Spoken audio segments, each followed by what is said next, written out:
Bueno, amigos de Venezuela Siempre, Siempre Venezuela, como siempre iniciamos nuestra edición meridiana de esta manera. Tenemos hoy información, comentarios, noticias, música, entrevistas, todo lo que tiene que ver con Venezuela y su migración a lo largo y ancho del mundo.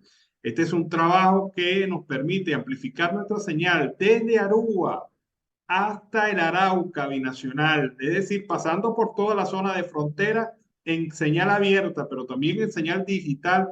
Podemos llegar a cualquier parte del mundo a través de nuestros canales en YouTube, en Facebook, el Facebook Live, el streaming de Facebook. También nuestras opciones a través de nuestros canales en Instagram, Twitter, Facebook y nuestra página web siemprevenezuelaweb.com.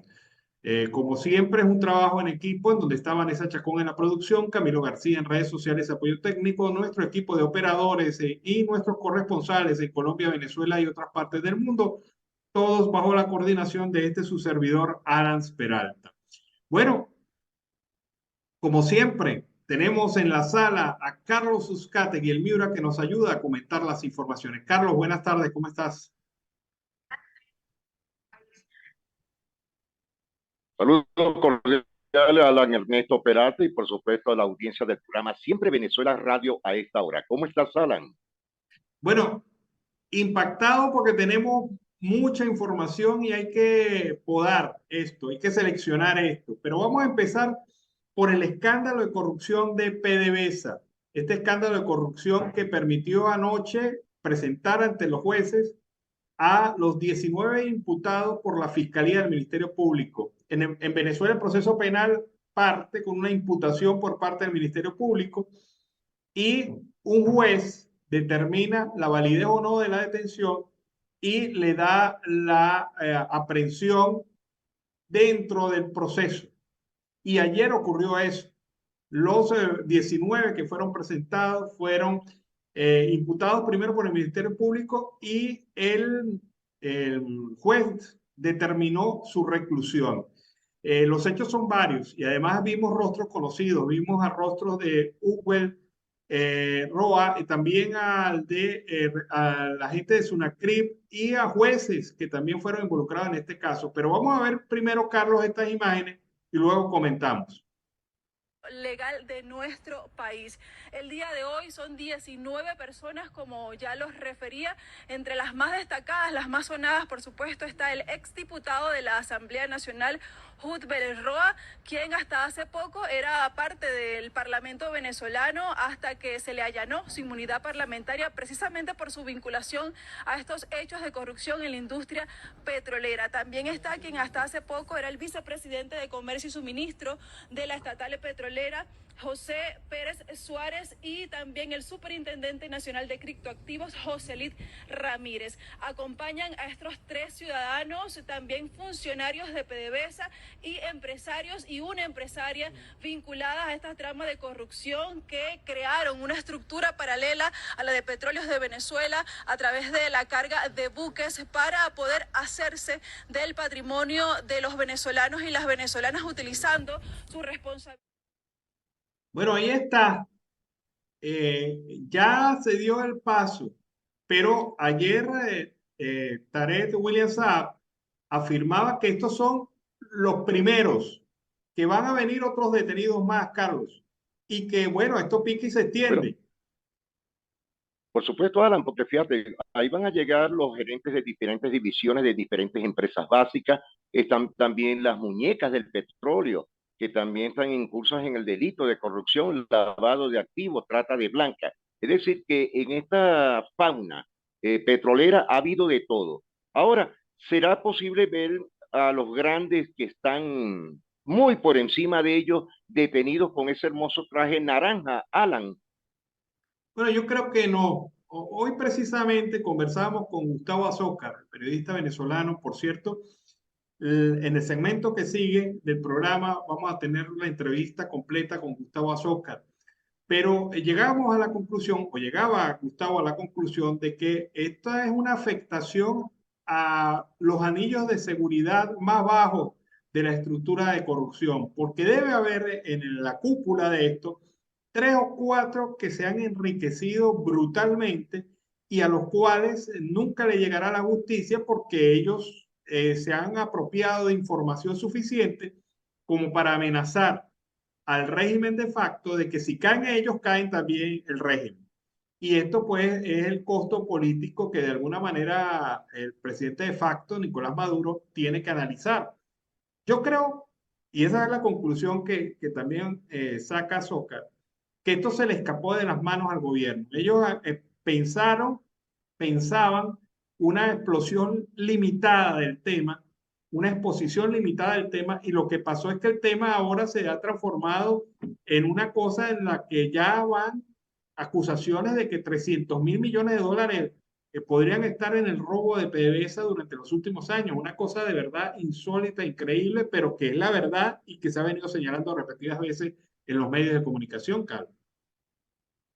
Fíjate, Alan, con esa cantidad de dinero que han malversado, han robado al erario público, las empresas básicas, se puede haber pagado la deuda interna y externa de 6 países y todavía quedaba dinero, porque fuera de eso, todo lo que ayer versaste en los temas de diferentes organizaciones, desde el Plan Bolívar 2000 hasta el presente, han habido mucho más que todavía de lo que han robado, sustraído del Tesoro Nacional. Y eso que falta el arco minero y las empresas básicas que todavía no se ha destapado. Es que este tema es como un cáncer. Sí. Un cáncer, ¿cómo se genera? Un cáncer se genera por la malformación celular, pero esta malformación celular se va irrigando a otros órganos del cuerpo y esa irrigación hace que se produzcan nuevas variedades o tipos de afectaciones en el cuerpo. ¿Qué quiero decir Una con este? metástasis. Claro, ¿qué quiero decir con esto? Que si bien el negocio de la corrupción inició en el tema petrolero, tiene implicaciones en todos los sectores de la vida social y de la economía venezolana, especialmente en el tema de la construcción, en el tema de los bodegones, en el tema de las estaciones de servicio, en el tema de la minería, la criptominería también, en varios temas. O sea, esto es una hiedra. Una Este, cadena completa. claro, tiene miles de cabezas. Y para poder enfrentar esto, vas a tener que derivar en una acción no de 19 presos. Aquí la cosa puede llegar a superar el centenar de presos vinculados en casos de corrupción que son subsecuentes legalmente al caso original, que es el de la demanda y la denuncia sobre los 3.600 millones de dólares de PDVSA. Es una cosa de verdad bárbara, ¿no? Esto. Y fíjate algo, Alan, que el número 2 allá, Diosdado Cabella, ayer indicó que él no iba a dejar que siguiera el paso falso de las criptomonedas, es decir, que iban a seguir las criptomonedas, y lo dijo él mismo. Claro, pero es que, Carlos, lo de la criptomoneda era otro mecanismo. Fíjate una cosa increíble. El señor Jocelyn Ramírez, el coordinador de criptomonedas, conjuntamente con Ugel Roa, el diputado, generaban órdenes de embarque para petróleo y ese petróleo se pagaba con cripto. Ellos decían, sí, ya pagó. Y esto generaba a su vez una orden de embarque de petróleo y esto se repitió cientos de veces a pesar de que ya era evidente que nunca habían pagado ese dinero, nunca se había pagado. O si se pagó, nunca iba a las arcas de PDVSA. Entonces ocurre Sino a las una... arcas de los bolsillos de ellos. Claro, claro, Carlos, además de todas las formas que te puedas imaginar de robarle al Estado. Esto fue, mira, una escuela del crimen, lo que se vivió allí dentro del tema de petróleo de Venezuela. Oye, Una escuelita del crimen. Una hermano, escuela del eso fue crimen. la pandillota, la pandillita quedó pendeja. Una Claro, película en Carlos. Hollywood sería ganadora de 50 Oscars, lo menos, si hacen una película de estos sinvergüenzas. No, no, no. Es que lo decía muy bien Gustavo. O sea, hacen una serie de Netflix con 20 etapas. O sea, una cosa. Y todavía le falta que contar. Y todavía le falta. Claro, es que esto es una historia de verdad devastadora para el país, pero Devastadora. claro, un múltiplo increíble. Multiplícalo por la N veces que tú quieras de impacto que esto pueda tener. Porque gracias a esta acción, miles de venezolanos se quedaron sin atención de salud, hospitales sin equipos, centros de salud abandonados, empleados públicos sin paga justa, Sin eh, eh, uniforme, sin sin, ambulancia. claro, militares pasando roncha, porque esto también los afecta a ellos. Ellos no son inmunes a esto, lo que está pasando. De coronel para arriba es otra historia, pero de coronel para Es otra abajo historia. es otra cosa lo que está pasando ahí. Entonces, Carlos, estamos ante un colosal robo. Yo creo que en la historia de las repúblicas no hay dimensión de lo que está pasando con esto. Y obviamente el pueblo venezolano es el afectado. El pueblo que se come el atún acartonado es afectado por esta situación. El ciudadano, Deberíamos darle a esos que están detenidos ese atuncito para ver si les gusta, con unas galletitas, aunque sea que estén mohosas. no es que agarraron unos gustos exquisitos y entonces ahora pedían salmón desde Noruega, no les bastaba con el salmón chileno y tomaban vino, un merlot bien sabroso traído de Francia o una cepa especial de café traída desde la India. Es decir, o sea, estos tuvieron gustos exquisitos y dentro de la cárcel creo que no van a tener esos mismos gustos. O sí, o a lo mejor uno cae por ingenuo de que ellos van a sufrir alguna consecuencia en su detención, pero lo cierto del caso es que esto ha desmontado totalmente la narrativa del bloqueo, esto ha desmontado y destruido totalmente la narrativa que el gobierno ha querido imponer, porque ya no son los 3.600 millones que la pandillita se pudo haber robado, sino Así son es.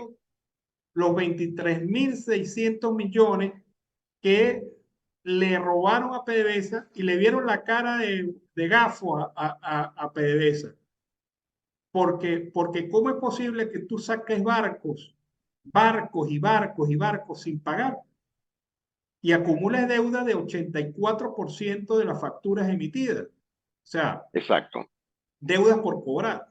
Entonces, Carlos, esto es brutal, esto apenas empieza este capítulo, pero no nos debe distraer y eso es lo que yo hago énfasis, no nos debe distraer de lo elemental, de lo fundamental. Esto no hubiese ocurrido bajo un gobierno de tinte democrático y con Jamás. equilibrio de poderes. Esto no hubiese ocurrido nunca. Sí, ¿Y porque por qué? acuérdate que los poderes están sometidos por un gobierno forajido en el país. Están arrodillados ante el gobierno, Alan. Sí, entonces, mira hasta la composición del presupuesto público. El 94% del presupuesto nacional se lo come el Ejecutivo y el 0,3% es para el Poder Judicial. Y perdón, para el CNE y el 1,5% del presupuesto nacional es para el Poder Judicial. Es decir, todos los poderes están coaptados porque dependen excesivamente de un régimen que hace lo que le da la gana con el presupuesto. Pero más allá de eso, no nos debe esta secuencia de escándalos, porque va a venir uno tras de otro y uno tras de otro y uno tras de otro, porque como Todo tú se va a dices, descubrir. sí, tú dices, apenas estamos mordiendo la punta del iceberg, pero esto viene con mucha profundidad. Y obviamente, pues el país se va a llenar de escándalo tras escándalo, pero eso no nos puede dejar de tener perspectiva sobre dos cosas. Ningún escándalo sirve si no se recupera la plata robada. O Eso es sea, correcto. si no se recupera la plata robada, no me sirve que el tipo ni siquiera esté preso, porque sé que estará preso y se lo va a gozar después que salga de prisión. En segundo lugar, no nos debemos olvidar de que esto ocurre porque este sistema está diseñado para el robo. el Estado chavista está diseñado para el robo, para el saqueo, para la corrupción. Y Y estos están esto, acompañados de los principales maestros, Alan, y te lo digo, la gran mayoría de ese dinero, joyas, minerales, etcétera, ¿dónde crees tú que están? En Cuba, hermano, así de sencillo. Muy sencillo, no hay otra palabra. ahí están vastos recursos, pero tampoco nos puede hacer olvidar que esto tiene que cambiar y la única manera de que cambie es cambiando el esquema político venezolano. El chavismo se agotó, demostró ser Totalmente. corrupto, demostró ser incapaz, demostró ser Un estado nefasto. forajido. Claro, un estado forajido, definitivamente, al mejor estilo de las mafias. Y ocurre que este país no va a avanzar bajo este régimen. Y los venezolanos que estamos sometidos a este sistema político, no tenemos esperanza mientras ellos persistan. O sea que hay que cambiarlos. O sea, la Así es, conclusión lógica es que la única manera de cambiar tu futuro venezolano es cambiando el presente, que es el chavismo. así es. Esa es la única manera. Esa es la única No manera. queda de otra. No queda de otra. A pesar de que todavía hay unos nostálgicos que piensan que el socialismo del siglo XXI es la alternativa. No, no, no. Esto no tiene nada de alternativo. Esto es la profundización de lo peor que pudo haber habido en la democracia venezolana. Las malas mañas, las peores malas mañas que te puedas imaginar. Estos carajos la han potenciado, la han transformado. 24 años de saqueo, Alan, 24 años de destrucción del país, 24 años donde salieron casi 8 millones de venezolanos por el hambre, la desidia y por supuesto el sistema de gobierno que influyó demasiado en todo. Carlos, hay un tema, vamos a variar esto, hay un tema fundamental y es el tema de México. ¿Qué impacto ha traído esto? De verdad que es doloroso y más doloroso cuando uno se entera de las acciones de los funcionarios que permitieron que la muerte tomara posesión de ese recinto de Ciudad Juárez, Carlos.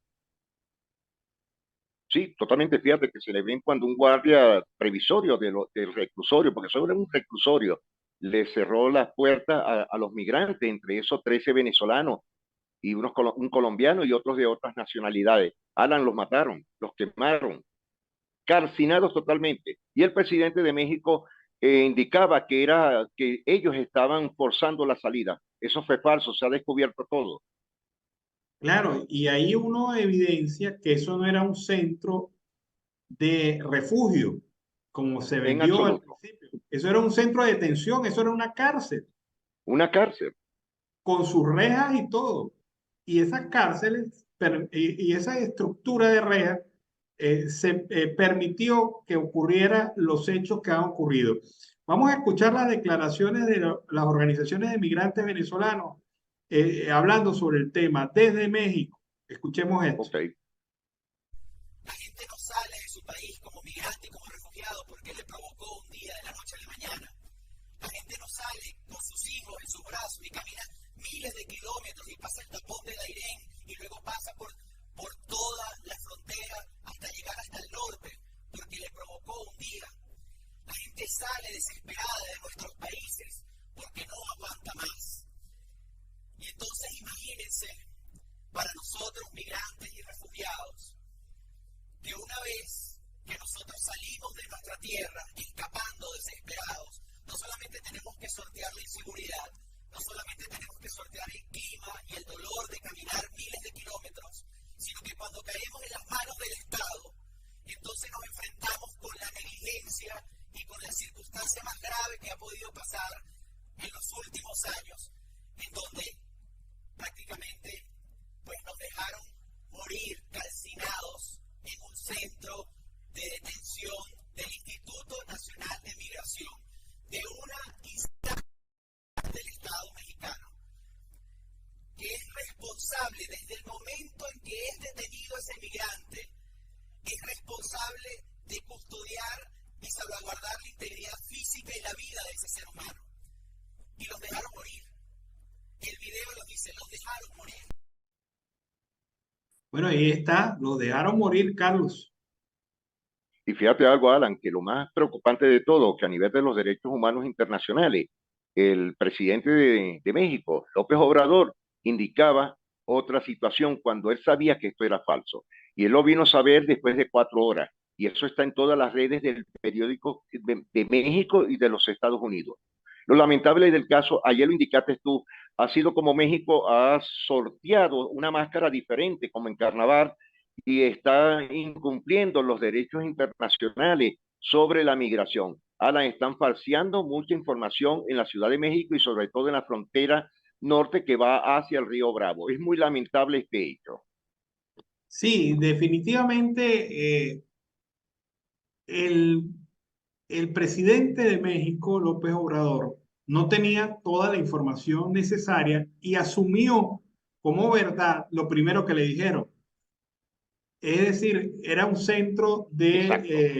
era un refugio. Los funcionarios actuaron correctamente y el incendio lo provocaron los migrantes. Y lo De lamentable es todas, que fallecieron niños y mujeres, Alan.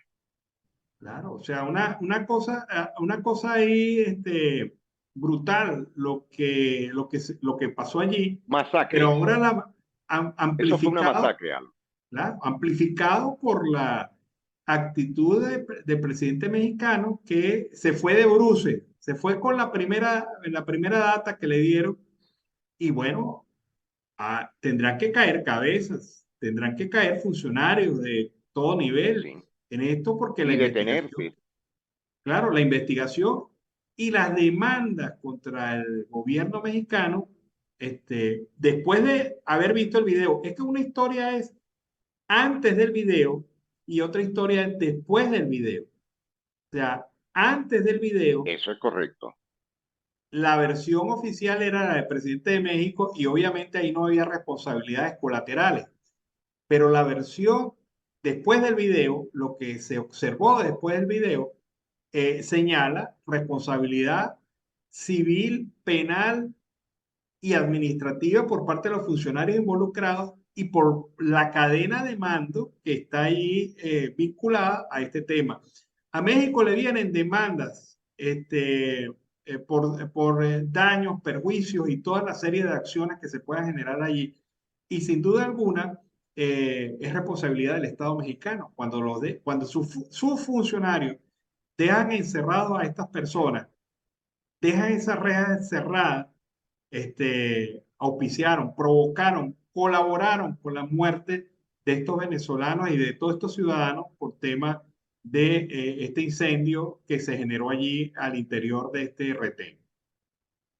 Muy lamentable este hecho, Alan. Y esto va a traer mucha tela que cortar, porque detrás de esta situación se vendrán a descubrir otros temas que están muy cerca en la zona que va hacia El Paso. Son 2 entradas que tiene México y pronto se van a descubrir otros elementos. Bueno, Carlos, se nos acabó el tiempo. Bueno, sí, Alan, nos estamos despidiendo, será hasta las 5 de la tarde y como siempre lo digo a toda la audiencia del programa Siempre Venezuela Radio, a ti, al equipo de producción y corresponsales, buen provecho hasta ahora.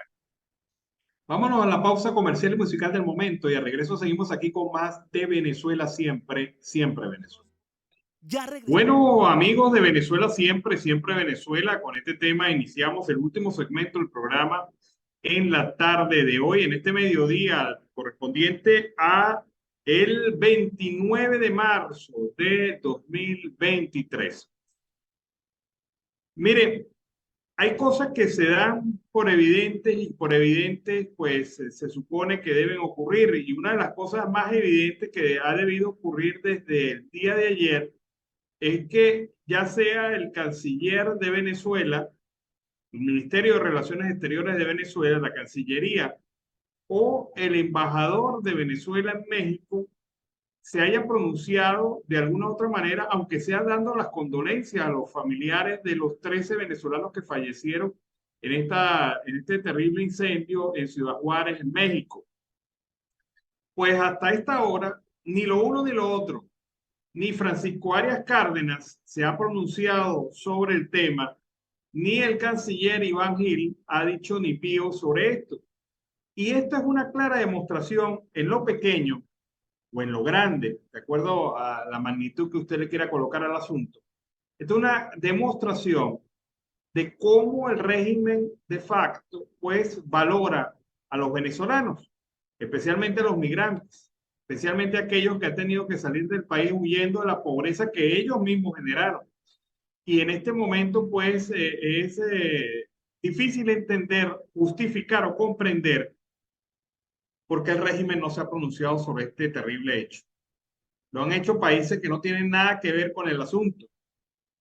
Y Venezuela, su gobierno de facto, su canciller de facto, su representante diplomático en México. ¿Qué ha pasado con ese silencio olímpico y absoluto? ¿O qué están esperando? De verdad que no vale la pena defender a un régimen que juzga tan mal a su gente. Bueno, Estados Unidos anunció hoy que está dispuesto a participar en la conferencia internacional para resolver la crisis política de Venezuela que convocará el presidente colombiano Gustavo Petro en Bogotá. Si estamos dispuestos a participar, estamos preocupados por la situación del pueblo venezolano y cualquier país que esté aportando sus buenos votos y buenos oficios para mejorar la situación es algo importante, dijo en una entrevista a la agencia AFP el encargado para América Latina del Departamento de Estado, Brian Nichols. El anuncio de su intención de convocar a ese foro por parte del presidente colombiano Gustavo Petro a una amplia delegación del gobierno colombiano que se encontraba en Washington para el diálogo de alto nivel entre Estados Unidos y Colombia, en el que abordaron varios asuntos de cooperación. En la entrevista, Nichols insistió en que la administración norteamericana está dispuesta a levantar sanciones impuestas a Venezuela si hay avances significativos en las negociaciones entre el gobierno de facto de Nicolás Maduro y la oposición venezolana. Estados Unidos quiere ver una hoja de ruta hacia las elecciones presidenciales que incluya la autoridad electoral independiente, la liberación de los presos políticos y el acceso de la oposición a medios y recursos económicos para hacer campaña. El subsecretario reivindicó que dar oportunidad al pueblo venezolano de escoger a sus propios líderes, respetando sus derechos fundamentales, es lo clave en este momento. Bueno, vamos a escuchar el reporte de María García, lo que usted no escuchó desde el estado Zulia. Escuchemos. Lo que usted no escuchó a través de Siempre Venezuela Radio, en Colombia, Curazao y Bonaire. Lo que usted no escuchó con María García. Bienvenidos a una nueva emisión, hoy miércoles 29 de marzo de 2023.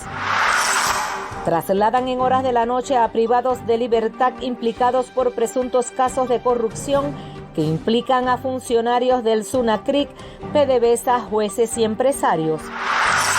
Presidente Maduro deroga comisión presidencial Ali Rodríguez Araque, que presidía Tarek El Aizami para la defensa, reestructuración y reorganización de la industria petrolera nacional.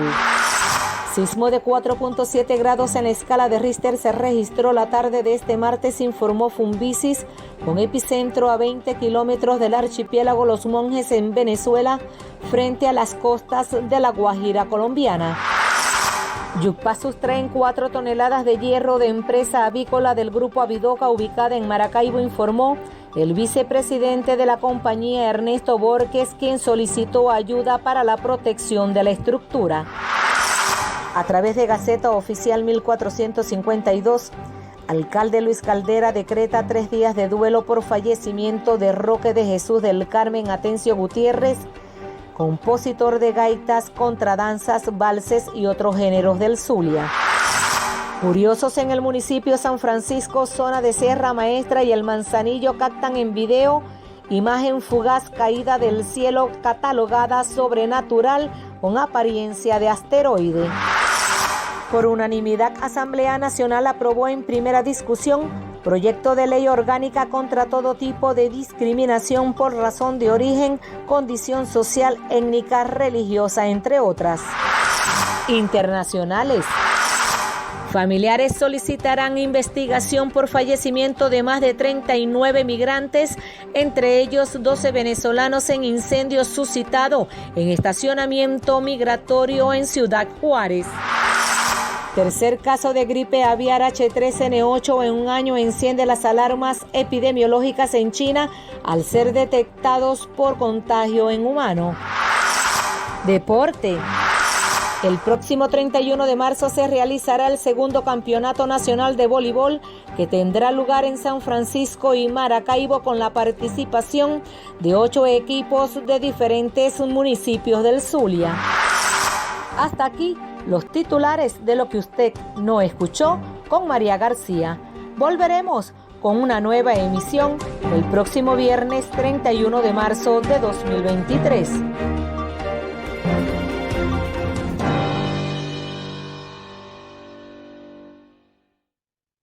Bueno, fue el reporte de María García, lo que usted no escuchó.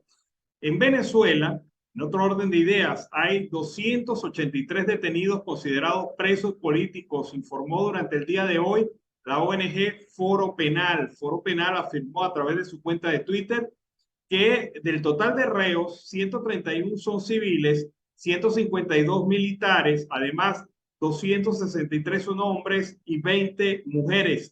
Por otra parte, la organización aseguró que 119 presos ya han recibido una sentencia y 164 todavía esperan por la decisión de un tribunal.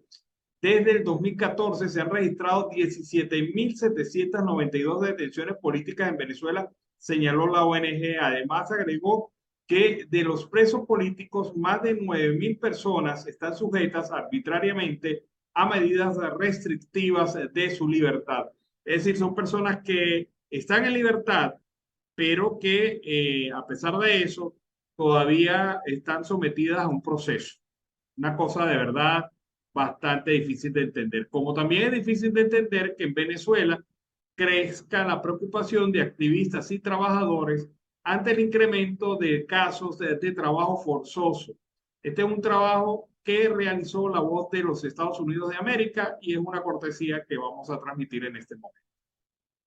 El trabajo forzoso es un problema presente en la sociedad venezolana. Manuel Virgües, director de la organización no gubernamental Movimiento Vinotinto, ha documentado 49 casos de explotación laboral durante los últimos 6 meses en Venezuela. Nosotros hemos tomado como referencia los 11 indicadores que determinan que existe trabajo forzoso de la Organización Internacional del Trabajo. Por ejemplo, el abuso de la vulnerabilidad, el engaño, las condiciones de trabajo abusiva, la intimidación, amenaza, la violencia física y sexual, entre otros. Virgües identificó a los grupos más vulnerables en el territorio nacional. Los niños, niñas y adolescentes, las mujeres, los adultos mayores, las personas con discapacidad, las poblaciones indígenas y los grupos LGBT. Además, trabajadores relatan que es imposible obtener una calidad de vida digna con un salario mínimo mensual equivalente a $5 y que la necesidad conlleva a aceptar esas condiciones. Se ha trasladado prácticamente una situación de esclavitud moderna en donde la gente por pocos salarios vende su fuerza de trabajo. Bueno, nosotros estamos en contra de todo eso. Ningún ciudadano en ninguna parte del mundo puede vivir con $5 mensual. Nos tienen con una bolsa que llamo la bolsa del hambre porque no alcanza para comer un mes completo y prácticamente tenemos que buscar otros medios alternativos para poder comer, para poder subsistir. El presidente Nicolás Maduro reconoció recientemente la existencia de denuncias sobre trabajo forzoso y expresó el compromiso de su gobierno para erradicar este flagelo. Álvaro Algarra, Voz América, Caracas. Lo que no es nada, porque reconoce que hay problemas, pero no ofrece soluciones. Reconoce que hay crisis y que no alcanzan los salarios, pero no hay soluciones. Reconoce que avanza la corrupción y no hay soluciones. Es decir, tenemos un presidente de facto que se caracteriza no por la acción, sino por su inacción, su capacidad de no hacer nada, definitivamente, frente a los problemas del país. Este reporte nos despedimos. Estamos dejando un país bastante complejo. La entrevista con Gustavo Azócar los orientó sobre el tema. Una Venezuela en donde el escándalo de la corrupción va a venir con otro escándalo y detrás de este escándalo vendrá otro seguramente porque esto pique se extiende. Pero, como lo dije hace rato, hay que mantener el foco. El foco es la lucha contra un régimen que ha empobrecido a todos los venezolanos, que le ha quitado el futuro a todos los venezolanos y que simple y llanamente no cambiará el futuro de Venezuela si esta gente se mantiene en el poder. Así son las cosas, claramente, concisamente, y no caer en trapos rojos que muchas veces nos tiran en el camino y nos han desviado de nuestro accionar. Los espero en la próxima edición de Siempre Venezuela. Este ha sido un trabajo en equipo en donde está Vanessa Chacón en la producción, Camilo García en redes sociales, apoyo técnico, nuestro equipo de operadores, también nuestros corresponsales en Colombia, Venezuela y otras partes del mundo. Recuerden también nuestra próxima edición de Siempre Venezuela, de 4 a 6 de la tarde. Tenemos la edición en señal abierta a través de las emisoras y también la tenemos en nuestro ambiente digital, que nos permite llegar a ustedes a través del Facebook Live, como siempre, en Siempre Venezuela. Nos encontramos en la próxima edición. Nos vemos en la tarde. Tengan un buen provecho. Siempre Venezuela es un programa que te brinda las mejores noticias, comentarios, análisis, entrevistas y música. Información sin censura en la voz de los protagonistas. Todo un equipo de producción de primer nivel. Siempre Venezuela lo encontrarás en las radios de tu preferencia. O si no, visítanos en nuestras plataformas digitales. Siempre Venezuela Radio. En Instagram, Facebook y Twitter. De lunes a viernes le decimos lo que en Venezuela prohíben. Porque somos Venezuela siempre, siempre Venezuela.